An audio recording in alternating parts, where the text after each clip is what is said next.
Zipper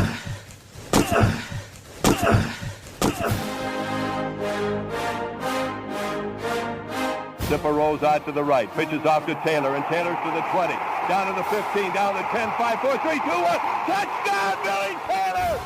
Touchdown, Billy Taylor! Billy Taylor scored a touchdown from 21 yards out. The crowd goes berserk. It was November 22nd, 1969. That they came to Barry, Michigan, all dressed in maize and blue. The words were said, the prayers were read, and everybody cried. But when they closed the coffin, there was someone else inside. Oh, they came to Barry, Michigan, but Michigan wasn't dead. And when the game was over, it was someone else instead. 11 Michigan Wolverines put on the gloves of gray, and as the organ played the victors, they laid Woody Hayes away. Under center is Wangler at the 45. He goes back. He's looking for a receiver. He throws downfield to Carter.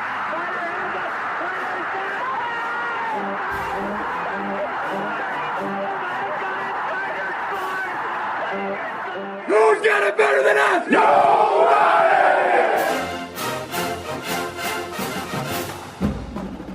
Welcome to the Michigan Man Podcast on Wolverine Sports Radio, a member of the V-Sporto Network, and in partnership with SB Nation's Maize and Brew, for Wolverine fans from coast to coast. Go Blue and welcome to the show. I'm your host, Mike Fitzpatrick. On this Visitors Edition, we'll hear from Teddy Greenstein from the Chicago Tribune. He covers the Wildcats for the Trib and is also a contributor on BTN. I'm sure you've seen him there many times. First, my view from Section 17 to get us started. We made big strides against Nebraska in every facet of our game. What does that mean? It means we played superbly against Nebraska, but that was last Saturday. As the late great Bob Ufer used to say, they wrapped fish in yesterday's newspaper. What you did last Saturday doesn't mean a thing. It's this Saturday that counts. I'm nervous about every game. It doesn't matter who we play. Teams like Northwestern, though, tend to make me even more nervous. Their offense is a complete mess with injuries on the offensive line. Quarterback Clayton Thorson is still not 100%. And their leading rusher, Jeremy Larkin, retired on Monday because of a neck condition that was discovered recently, and he was their entire rushing offense. Their defense has not been as bad as statistics would lead you to believe. The front seven are pretty darn good, great linebacking core. Secondary is where they're having some issues. So on paper, this should be a Michigan rout, and believe me, that's what I want to see. But I respect Pat Fitzgerald as much as any coach in this conference. The Wildcats had a bye week, plenty of time to prepare for Michigan. Will that matter on Saturday night? That's what always makes me nervous. It's a road game against a team everyone expects you to roll. In games like this, you have to come out and take them out of the game early and not let them hang around. Easier said than done, but we can't mess around with teams like this, so I hope we bury them fast. Teddy Greenstein covers Northwestern for the Chicago Tribune. He doesn't think the Wildcats stand much of a chance on Saturday because Michigan's defense is too dominant and Northwestern is a mess with injuries on offense. He's up next here on the Michigan Man on Wolverine Sports Radio, a member of the V-Sporto Network and in partnership with SB Nation's Maize and Brew.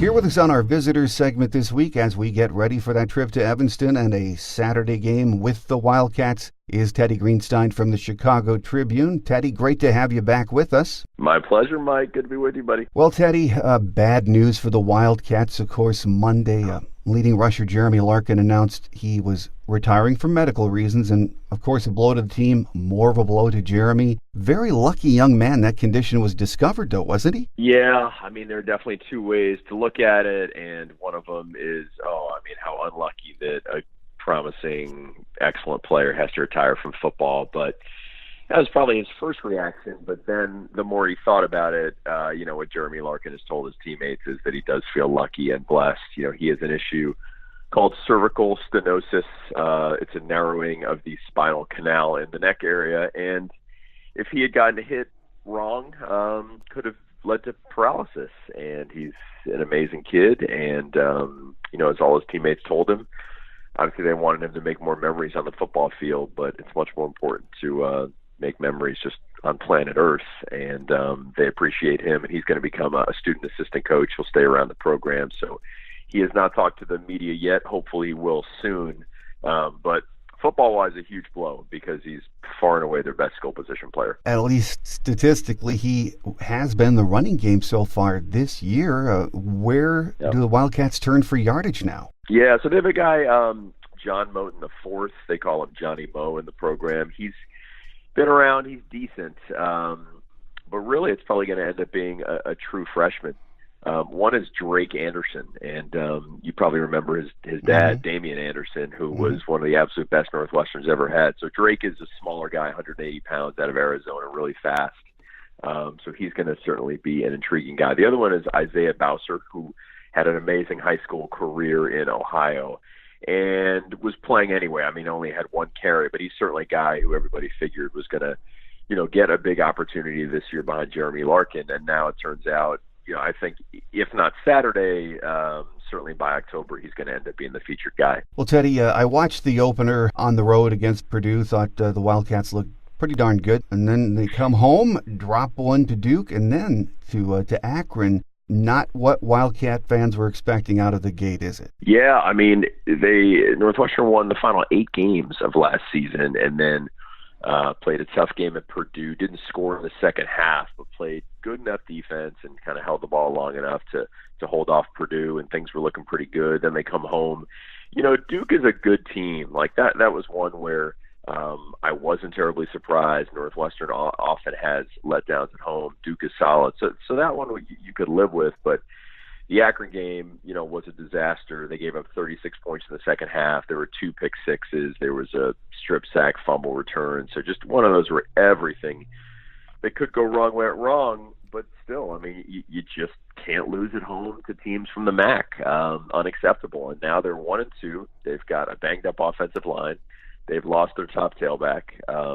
Their quarterbacks are not mobile. And you've got Michigan coming into town, which has one of the best defensive fronts in football. So it's really awful timing for this matchup for Northwestern. I know on the offensive line there were 4 starters back from last year's unit. Are injuries the big problem right now? I'd say a combination of injuries. Clayton Thorson did not play great against Akron. He was certainly responsible for at least one of those interceptions.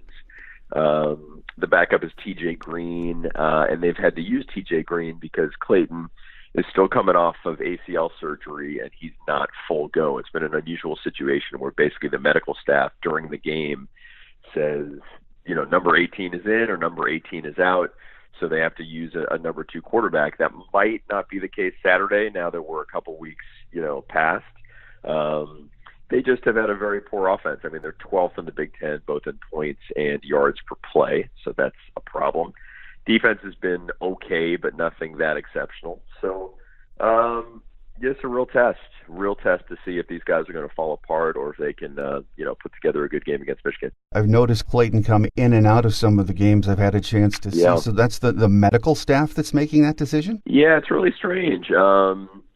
We didn't know going into the Purdue game whether he was going to play at all because he was still at that point less than 8 months past ACL surgery. And then he started, and then he leads Northwestern on touchdown drives on the first 2 drives, and then TJ Green comes in, and we're like, what is going on? And it turns out that he's limited in terms of number of plays. They've kind of called it a pitch count, but it's more of like a series count. So in that first game against Purdue, TJ Green had maybe 5 series, and then Duke, it was maybe 4, Akron 3. So, we're getting to the point, I think, where Clayton is just about 100%, but it still depends on the medical staff. And it's never really been explained, why he can't go the full game. I just think it's a case of they don't want expose him necessarily to injury. And, I guess the more you're out there, the more susceptible you are to swelling. He has been running for his life quite a bit in the first 3 games too, hasn't he? Oh, yeah. I mean, when Northwestern's offensive line is banged up, the offense just becomes non-functional, and that's what happened this year. They were healthy against Purdue, and there were 0 sacks allowed, and then they started going down in the Duke game, and things have been really unraveling. Well, when you look at the passing game numbers, at least on paper, they look good. 4 receivers in double digits already. Flynn Nagel has 20 receptions. So the production from the receiving corps has been pretty good so far, hasn't it, Teddy? It's pretty good. Those guys are good. Flynn Nagel is, a good possession receiver. Ben Skoranek is actually quite good. I mean, he's tall. He's got some good leaps. He actually made a nice catch for a touchdown at the end of the Akron game. So they just don't have the explosive players that you see with a lot of Big Ten teams. I mean, there's no Rondell Moore on Northwestern. They don't have a game breaker. They really haven't had one since Vedrick Marks. So they have got a lot of good players, but probably nobody that scares Michigan. Well, the offense has put up enough points to win all 3 of the games. The defense has struggled, and that surprises me because, again, they had, 8 starters back on defense? So what are the issues on that side of the ball right now? I think the defense has just been fine, nothing special. I mean, it was good enough against Purdue. It wasn't the problem against Duke. I mean, they held Duke scoreless in the second half. And then the Akron numbers are really skewed because of the 3 touchdowns, Northwestern gave up on the offense. So, 2 pick sixes and a strip sack fumble, that's 21 points. So the defense is fine. That's really not a huge issue. So there's some youth in the secondary, a kid named Greg Newsom, who's, given up some long pass plays, but the defense is fine. It's probably, middle of the pack, Big Ten. Pat Fitzgerald said the Wildcats would use the bye week to get the kinks out. Are most of the issues through the first 3 games that you've been seeing fixable in a week? Well, not if the offensive line is still not healthy. And then, without Jeremy Larkin, that takes a hit. And the other problem is without Jeremy Larkin, he was basically their goal line quarterback against Purdue. He was running the Wildcat extremely well, running option plays down at the goal line. Now they don't have that. So, no, I mean, if anything, the offense could certainly be worse than it's been the last couple of weeks. Well, with Jeremy Larkin gone, losing 2 in a row at home, this is, needless to say, a pivotal game for Coach Fitzgerald and his team. Do you think, as it is, and thankfully there's been a bye week, Northwestern has enough pieces to hang with Michigan, maybe pull off an upset? I don't see it. I'd be really surprised. I just think it's a bad matchup for Northwestern given their offensive line struggles and Michigan's confidence and powerful front 7. So, injury-wise, I don't know exactly which offensive linemen are going to be healthy Saturday. But unless the entire first string is there, I think it's going to be a brutal time for them. Well, a couple of Big Ten questions before we let you get away, Teddy. Can anyone beat Wisconsin in the West this year? I really doubt it. I mean, I think that Iowa-Wisconsin game was for the West. Northwestern is the only team that is undefeated in the West other than Wisconsin. And I just can't imagine Northwestern, turning it around to a point where they win 6 or 7 games in the Big Ten. I mean, now, look, you probably remember this. Last year they started 2-3 and then ended up 10-3. So it's not unprecedented that Northwestern has a crummy September and turns it around. But again, without Larkin, I just don't see the stars out there. I mean, maybe Isaiah Bowser is going to be that good, but it's more likely that given that he's a true freshman, that this offense is really going to be hurting without Larkin. Well, Saturday night in Happy Valley, biggest game of the year so far in the conference. Of course, Ohio State visiting Penn State. You think Penn State has a chance in that game? Definitely. I think with that's maybe the best home field advantage in the Big Ten, especially in a big game at night. So that's worth 4 or 5 points right there for Penn State. And as amazing as Dwayne Haskins has looked, that's going to be his first real true road game. TCU was kind of a quasi road game, and he performed beautifully. But you saw, nobody does well when they're being pressured a ton, especially a young quarterback. The fact that Nick Bosa is not going to play really takes away from that Ohio State defense. So it's going to be scrappy, and I think it's probably going to be close. Well, another big week in the Big Ten, and things will start shaking out as we close the month of September. Our guest today has been Teddy Greenstein, who covers Northwestern for the Chicago Tribune. Teddy, thanks for your time, and we look forward to having you back in the future. Enjoyed, Mike. Hope to see you Saturday. Quick Hits is next as we wrap it up for another week here on The Michigan Man on Wolverine Sports Radio, a member of the V Sporto Network, and in partnership with SB Nation's Maize and Brew.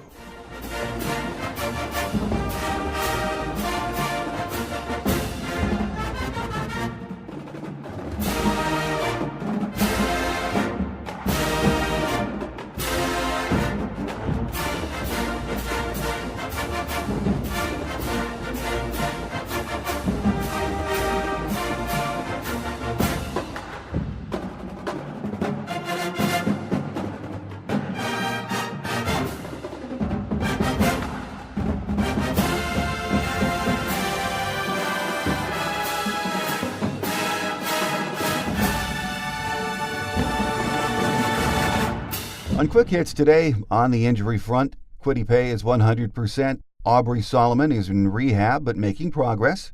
Chris Evans is hopeful, and Tariq Black is doing well. Jim hopes to get him back later in the season, but there is no timeline. No other injury news of note to discuss.